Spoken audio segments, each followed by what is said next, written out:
France Info.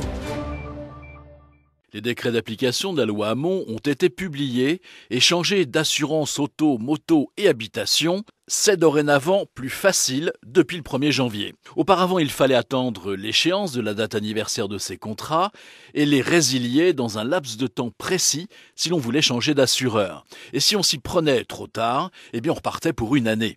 Il faut dire que trop de contrats d'assurance n'indiquaient pas de façon claire cette possibilité de rupture, indiquée soit au verso d'une lettre que l'on lit rarement, soit en petits caractères.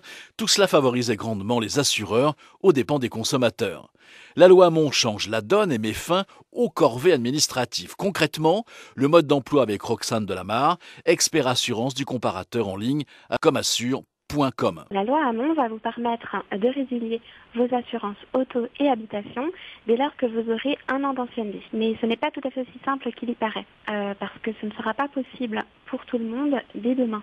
Pour les contrats qui sont en cours aujourd'hui, la résiliation sera possible dès la prochaine reconduction du contrat. Donc par exemple, pour un contrat qui termine le 31 décembre, il se renouvelle le 1er janvier, donc vous pouvez le résilier dès le 1er janvier 2015. Par contre, pour une assurance qui se termine le 28 février, il faut attendre le 1er mars 2015 pour résilier. Il n'y a pas de précaution particulière à prendre. Ça va être, dans la plupart des cas, le nouvel assureur qui va se charger d'effectuer pour vous la résiliation auprès de votre ancien assureur.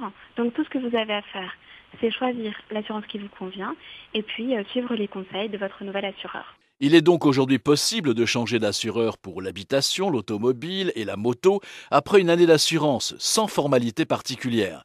Il suffit de s'adresser au nouvel assureur qui fera toutes les démarches.